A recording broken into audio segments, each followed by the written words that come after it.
And obviously I can't hold the camera and do this at the same time two-handed because it just shuts you off. Well, this one has a fail for now. We'll come back to it. But still, if I can get it going, it's not a bad looking little deal. I could probably use that as like a little moped engine or something if I can get it going. This one over here, I didn't bother tightening it all. I mean, the carburetor was a little loose. Unfortunately, this one here, the night that we got these at the auction, I ended up leaving them in the back of the truck, and it stormed that night. So that tank is completely full of yellow, mucky looking stuff. So instead of trying to pump it, get it through the carburetor, I figured I'd leave it alone, drain it later on. So we'll come back to that one. So that's two fails. This one, I don't know whether I want to call it a fail or a half fail. This one here, the carburetor bolted up, but the tank won't fit between those two wheels on the back, where it comes out at an angle there. It puts it over close to the wheel because it's a big tank. But the carburetor bolted up just fine. Everything worked fine there. So the motor that I took it off of was this one here, the one that had the locked up engine in it. Don't know for sure if it's really locked up.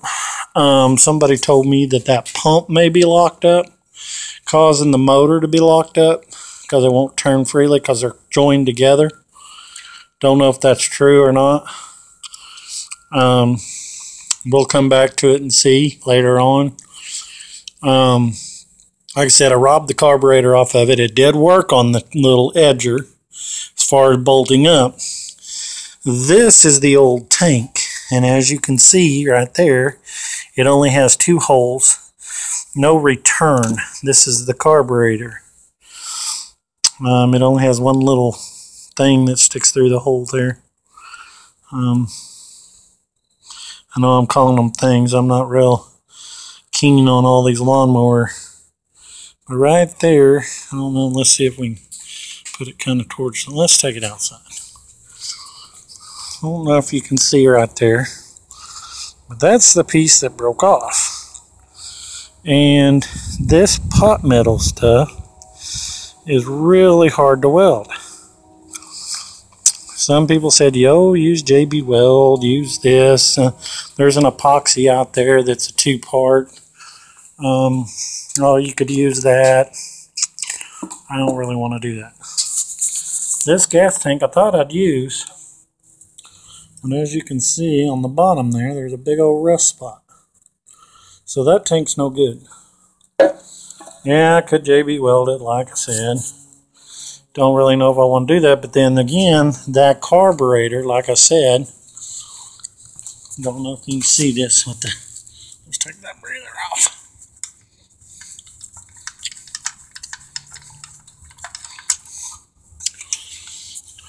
This carburetor has 3 bolt holes, one there, and one, I don't know if you can see that, right there where my finger is, right behind this little flap. So, other than drilling possibly another hole in the old tank, and JB welding it and all that. Yeah, I guess I could fix it that way, but I'm not one to half do something. So, anyway, this is the tank off of this one here. The one that was locked up, maybe locked up, I don't know. Anyway, as you can see, it has 2 holes, one there, but it has 3 bolt holes like the carburetor over there, but this tank won't fit between the 2 wheels and still have the carburetor bolted up. So we're gonna have to figure something else. gonna have to back up and punt. So, y'all, if you have any ideas, let me know. If not, I guess I got a lot of more stuff to add to my little hoard pile. So, is it a win? Is it a loss? Or is it a tie? Because like I said, the carburetor does work. It did bolt up.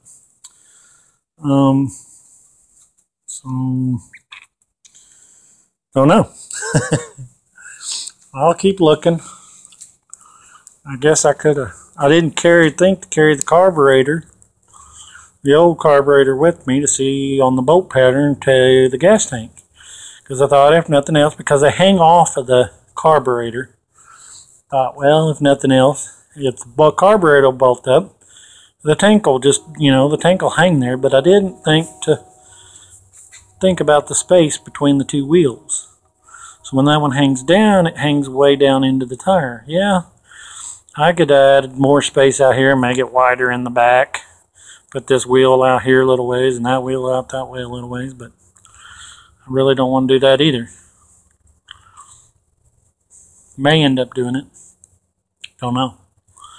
I may just leave it to you guys. Y'all rate, comment, subscribe. Give me some idea. I may just go that route. Somebody out there may have a better idea. Anyway, I at least got a video up. Cutworm. May not be the best in the world.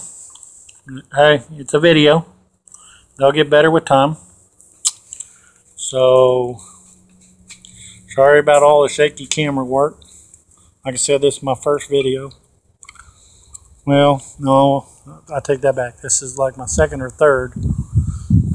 This is my third. First one was the motherboard to Steve Ramsey's video.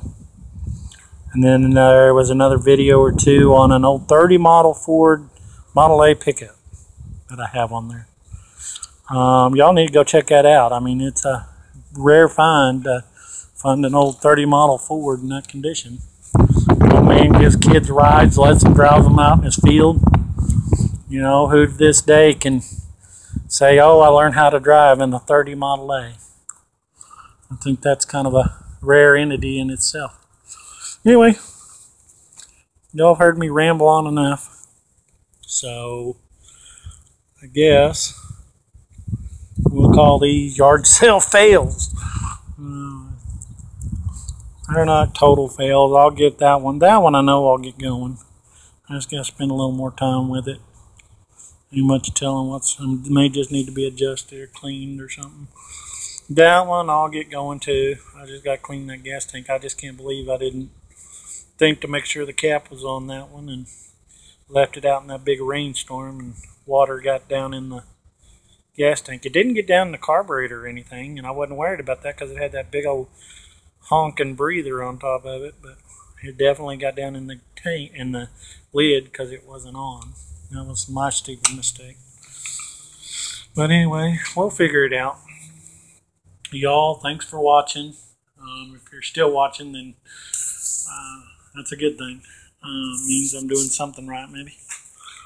Sorry for the long video. I'll try to keep the next ones under 3 or 4 minutes. I know after about 5 it gets kind of boring. Thanks for watching.